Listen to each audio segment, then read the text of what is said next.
because easily the biggest development in the WWE is obviously the ever evolving Bloodline storyline. In last episode of SmackDown, Jey Uso has departed from the side of Roman Reigns and Solo Sikoa, and he has joined Jimmy.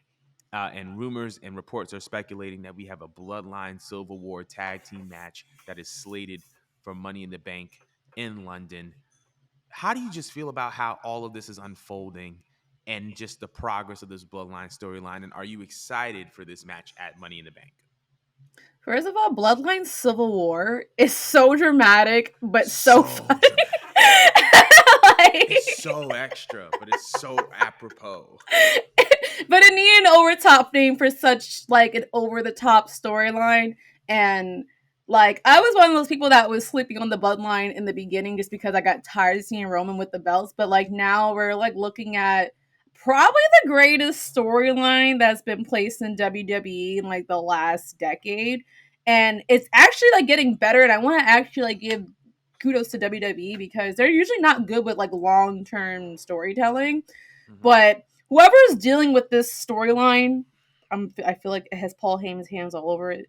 Like it is being treated with so much care because yeah, we knew that the Usos were going to depart. Like we already predicted that, like, you know, around like months ago, like 6 months ago at least, we predicted that it would probably take the Usos leaving or or Cody winning, one or the other, for a fraction to happen in the Bloodline. But the way that they're going about it is just so good. Like I honestly don't give like I know Roman's good at acting because he's had acting roles, but I don't give Jimmy and Jey enough like acting credibility. Like, bro, they had my full attention during the last pay-per-view that's slipping my mind right now.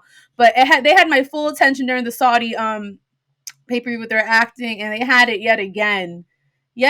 Because I'm not gonna hold you. Jey like had me thinking, oh shit, he has Stockholm syndrome. He's gonna go back to Rome with that whole setup that he went with, was saying like, I made event Jey Uso and it's all because of him. I'm thinking, oh god damn it, like we gonna extend the storyline for like another few months with and then he just like hits you with the you're out and I'm out too, and then bah. Like I usually don't pop for a super kick, but I pop crazy for that super kick, son. I pop crazy. And everything was so perfect about it. Between like their facial reactions, Paul Heyman walling out in the background like a Caribbean mom that just nah. You know how Caribbean moms be stressed out that like stressed okay. That like demons are attacking their kids or something like that. Like they're calling up from God. That's exactly what Paul Heyman was doing in the background. He was just on his elbows praying and praying. And the whole way that they turned on Solo, how I love how they kept him so strong and how they made it seem like it took two of the Usos together. Like they had to join as one to like overthrow, this big dominant force that is the Bloodline. But also again, like keeping like Solo like strong themselves by taking the two of them to knock him out. I'm like, oh wow, like there's so many like pipelines going on with this, and it's like so juicy.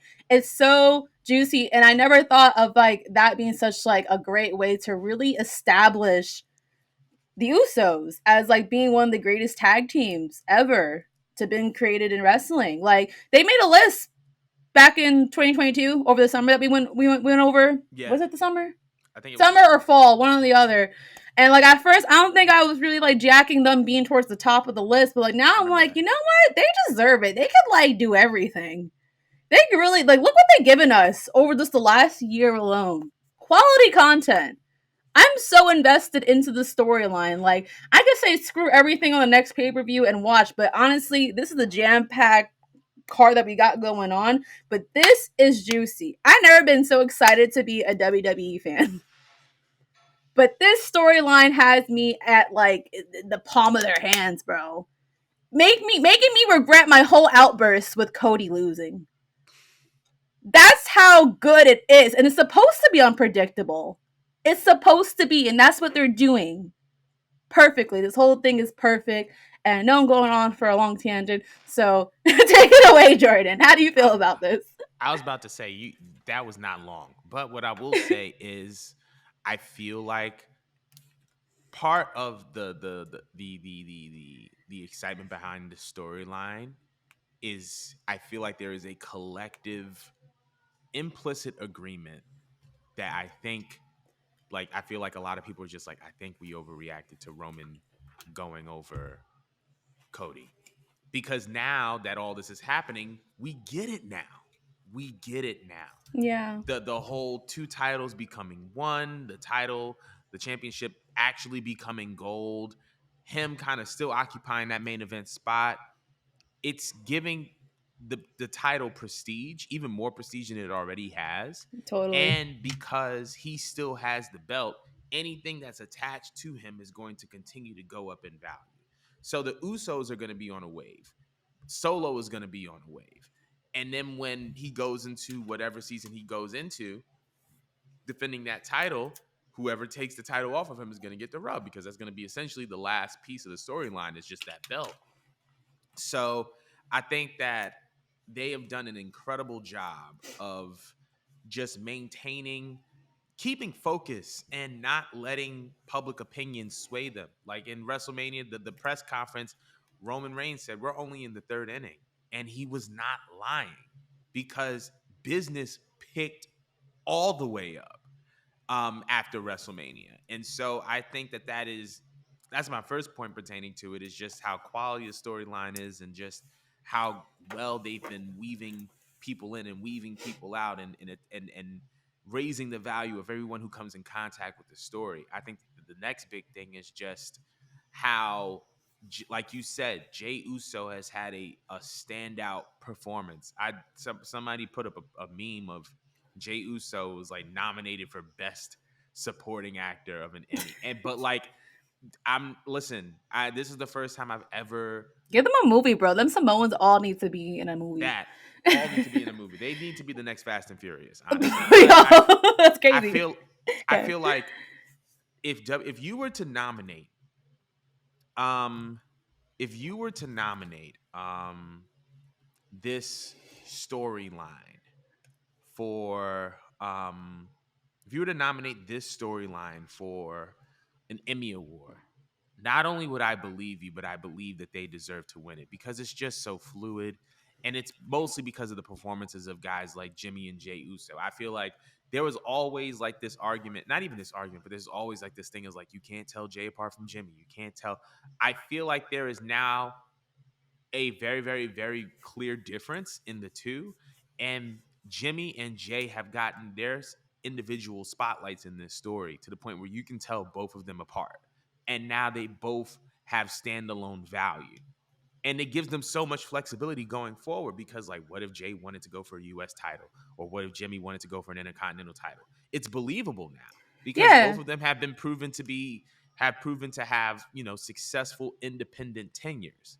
So I think that that's just another story. But this storyline is phenomenal. It's the best storyline in the history of WWE, bar none, hands down. Better than Austin McMahon. It just is. What were you gonna say? Go ahead. Oh no, like the fact that you made like the distinction between them because like this was very like subtle that they threw into the promo, but they were Mm-hmm. talking about how like I don't think they Jimmy I believe didn't believe that like Jay should have been chosen. Mm, I'm not sure it was chosen for a belt, but or chosen just to be in the bloodline first as like like a spearhead. yeah. But like there was a little bit of static between the two of them because Jay's like, "Did you actually say that about me?" And he said like, "Yeah," but he didn't even get a chance to like explain himself why. So it's just like little things like that could be used later on. Like there's so many little again like pipelines going on with Mm-hmm. the storyline. But the main thing that I did want to comment on was just how important the belts feel. Like I feel like compared to like months ago, well, I don't want to say months ago because Cody coming back actually did make the belts feel like important because of course you need the right contender to Right. make a match. But now it's beyond the match. It's like the value that's going into both pieces of gold. And we're gonna get into Seth's belt, but focusing on Roman, it's just like the belt is now like literally part of his character. Before people were just complaining saying, yo, he's hogging the belt, he's hogging the belt. And like we were complaining before that like, yo, like Cody should have went over. It was like the right place, the right time. How could you do this to us? You just said fuck the fans, blase skip. But now we see that since the bloodline is just like dismantling before our eyes, in front of Roman's eyes, it's gonna get to a point where he's gonna be all alone and he's gonna have nothing to hold on to for his ego but this belt. Yep. And when he loses it, like he is going to snap. Like It's a we're used to meltdown. seeing, yeah, we're used to seeing like this very egotistical side of Roman, this very arrogant side of him. You know, like this, no one could take me down. No one is better than me. I'm the tribal chief. You know, all that stuff. But it's like now, like everything like that's about him is like invested into this belt. Like this is it. This is all he has left. Mm. Like when he don't have that anymore is going to be devastating, but also very satisfying as a fan for whoever takes that power away from him. Literally, that belt is actually power now. And it's been like such a long time since a belt had like prestige on its own and it didn't need like just a name to make the belt important. Of course, the storyline is making the belt important, but now like whoever takes that from Roman, they almost kind of like absorb all of his power with it. Mm. And Jordan made like this really good comparison in the group chat about how it almost feels like Triple H felt when he got desperate about the world heavyweight title. Did you want to tell him about that? I can. Well, I'm gonna do that first, but I also have another point to make. Yeah. This storyline has elevated two belts, this belt and the tag team titles. But I'm Oh, I going didn't to even think start about with that. Oh, I'm gonna start with sorry. the world title. You good. I'm gonna start with with Roman's belt though. Yeah, the way that Roman is, I feel like either has been desperate to keep that championship or will continue to exemplify his desperation to keep that championship is very, very similar to Triple H and Evolution back in 2003, 2004. Because he became Triple H when he held that world heavyweight title was synonymous with that world heavyweight title to the point where he looked out of place when he didn't have it, and to the point where he would do anything to keep it, and literally to the point where anytime he did not have the belt, he would do anything to get it back. That reminds me of what Roman Reigns is doing now with all, like, from the Usos interfering to Solo debuting at Clash at the Castle to Solo and the Usos teaming to get rid of Cody at Mania and secure the victory for Roman. Like, it's just that desperation that makes the belt so important, because it's like, why is this person acting so desperate? It's because he wants to keep the belt this bad because the belt means so much.